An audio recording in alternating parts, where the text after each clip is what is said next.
নমস্কার, আমি মিলি সরকার বেঙ্গলি আরবার কিচেন থেকে বলছি। আমার ইউটিউব ফ্যামিলির সকল দর্শক বন্ধুরা কাছে দূরে যেখানে যে আছেন সবাইকে অনেক অনেক প্রীতি ও শুভেচ্ছা জানিয়ে শুরু করছি আজকে আমার রেসিপি। আজকে আমি বানাচ্ছি দই বড়া। তার জন্য এখানে একটা বড় বাটি নিয়ে নিয়েছি। তার মধ্যে দিয়ে দিলাম 1 কাপ কলাই ডাল, খোসা ছাড়ানো যে কলাই ডাল সেটা। তার মধ্যে দিয়ে দিলাম কিছুটা জল, দিয়ে এটাকে 6 থেকে 8 ঘন্টা ভিজিয়ে রাখবো। ঘন্টা 8 পর দেখুন ডালটা কেমন সুন্দর ভিজে গেছে। এটাকে 2 থেকে 3 বার জল পাল্টে পাল্টে ধুয়ে নেব। তারপর এটাকে একটা মিক্সির পটের মধ্যে দিয়ে দিয়েছি। এরপর এটাকে পিষে নেব। দেখুন ডাল পেশা হয়ে গেছে। এই বাটা ডালের মধ্যে দিয়ে দিচ্ছি মৌরি বা সৌফ, সেটা দিয়ে দিলাম 1 চামচ, আর স্বাদ অনুসারে নুন দিয়ে দেবো। তারপর এটাকে খুব ভালো করে ফেটিয়ে নিতে হবে।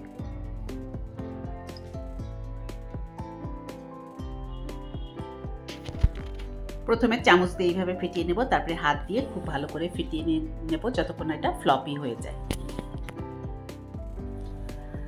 আজকে আমার বানানো এই দই বড়ার রেসিপিটা আশা করি আপনি স্কিপ না করে সম্পূর্ণ দেখবেন। দেখে যদি ভালো লাগে তাহলে অবশ্যই লাইক করবেন, শেয়ার করবেন, আর বেল আইকনটা প্রেস করবেন। তাহলে নতুন কোনো ভিডিও আপলোড হলে আপনি তার নোটিফিকেশনটা পেয়ে যাবেন।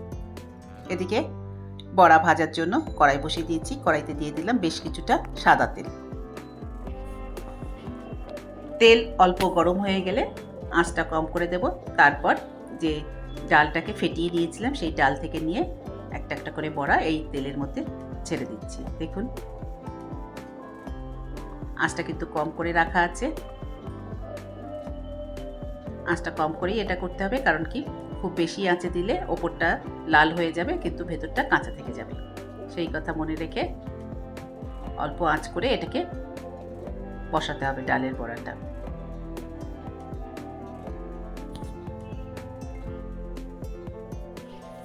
কড়াইতে যতটা ধরে সেইভাবে করে বড়া দিয়ে দিচ্ছি কড়াইতে। দেওয়ার পর একটু অপেক্ষা করব যাতে তলার দিকটা বেশ একটু ভাজা ভাজা মতো হয়ে যায়। তারপরে এটাকে উল্টে দেব। তার আগে উল্টে দেওয়ার চেষ্টা করলে এটা উঠতে চাইবে না আর ভেঙেও যেতে পারে। দেখুন এরপর হালকা হাতে এটাকে উল্টে দেব।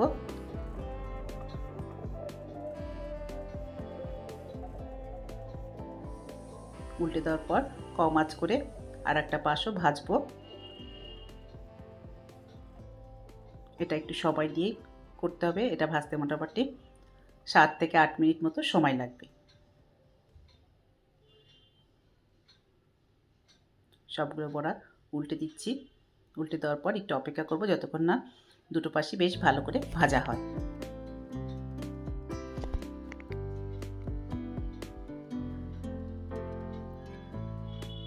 এবার এইভাবে করে একটু সরিয়ে দিচ্ছি যাতে দুটো পাশ বেশ ভালোভাবে ভাজা হয়।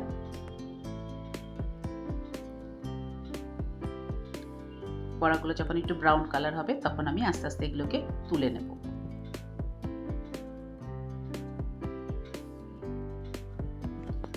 এটা কিন্তু কম আঁচে করলেই ভালো হয়। দেখুন বড়া মনে হচ্ছে ভাজা হয়ে গেছে। এবার আমি এক এক করে তুলে নিচ্ছি।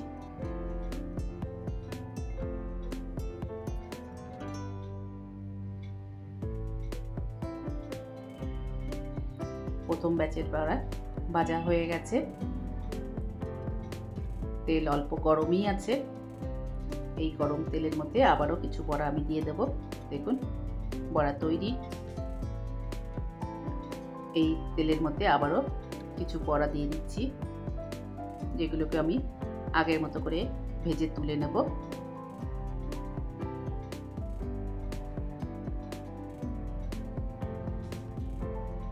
দিয়ে দিলাম আবারও কিছু ডালের বড়ার জন্য।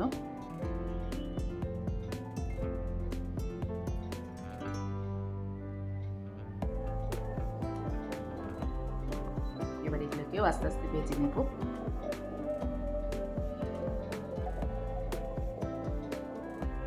এদিকে একটা বাটির মধ্যে নিয়ে নিয়েছি কিছুটা রুম টেম্পারেচারের জল। সেই জলের মধ্যে দিয়ে দিলাম যে ভেজে তুলেছিলাম বড়াগুলো, সেগুলো দিয়ে দিলাম। দেওয়ার পর আবারও যে বড়া দিয়েছিলাম সেটাকেও ভেজে এই জলের মধ্যে দিয়ে দিলাম। এইভাবে করে ধীরে ধীরে সবগুলো বড়া ভেজে নিয়ে জলের মধ্যে দিয়ে দিচ্ছি। দিয়ে মিনিটখানেক কি 2-3 মিনিট একটুখানি ভিজিয়ে রাখবো। তারপর আস্তে আস্তে হালকা হাতে এই জল থেকে তুলে বড়াগুলোকে একটা বোলের মধ্যে নিয়ে নেব।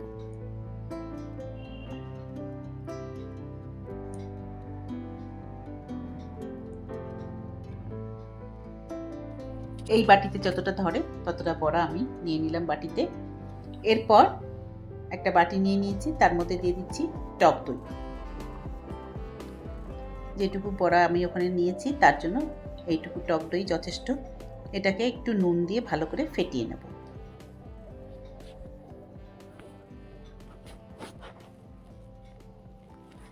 আধা চামচ মতো নুন দিয়ে দিলাম। তারপর এটাকে খুব ভালো করে ফেটিয়ে নেব। বেশ ভালো করে ফেটিয়ে নেবার পর এবার যে বাটিতে দই বড়াগুলো রাখা ছিল তার উপর এটাকে ছড়িয়ে দিচ্ছি।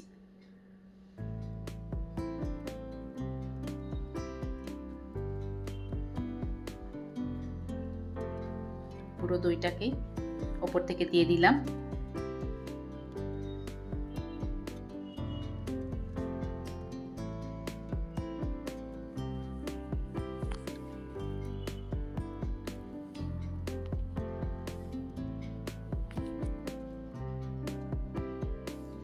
দেখুন এতটাই দিতে হবে যাতে দইয়ের মধ্যে বড়াগুলো ডুবে যায়। এরপর আমি এর মধ্যে দিয়ে দিচ্ছি 1 চামচ ভাজা মশলা, যেটা লঙ্কা আর জিরে ড্রাই রোস্ট করে গুঁড়ো করে নেওয়া, সেই গুঁড়ো মশলা আমি এর মধ্যে দিয়ে দিলাম 1 চামচ। এরপর আমি এর মধ্যে দিয়ে দিচ্ছি মিষ্টি চাটনি। এটা তেঁতুলের মিষ্টি চাটনি, তেঁতুল আর গুড় দিয়ে বানানো।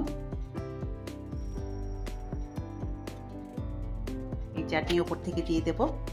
অনেকে গ্রিন চাটনিও দেয়, আমার গ্রিন চাটনি অতটাও পছন্দ নয়, সেই জন্য আমি শুধু এই মিষ্টি চাটনি আর মশলা গুঁড়ো যেটা দিয়েছি সেটা দিয়ে সার্ভ করি। বেশ কিছুটা মিষ্টি চাটনি ওপর থেকে ছড়িয়ে দেবো। আর এইভাবে তৈরি হয়ে যাবে আজকে আমার বানানো সফট আর ইয়ামি দই বড়া। এটা করে নেওয়ার পর আপনাদেরকে একটা তুলে আমি দেখিয়ে দিচ্ছি। দেখুন কতটা সফট বড়া তৈরি হয়েছে। মুখে দিলে মিলিয়ে যাবে এরকম সফট বড়া তৈরি হয়েছে। আজকে আমার বানানো এই সফট দই বড়া রেসিপিটা আশা করি আপনাদের পছন্দ হয়েছে। যদি পছন্দ হয়ে থাকে তাহলে অবশ্যই লাইক করবেন, শেয়ার করবেন আর সাবস্ক্রাইব করে আমার পাশে থাকবেন। আবার দেখা হবে নেক্সট ভিডিওতে অন্য কোনো রেসিপি নিয়ে। ভালো থাকবেন। Thank you.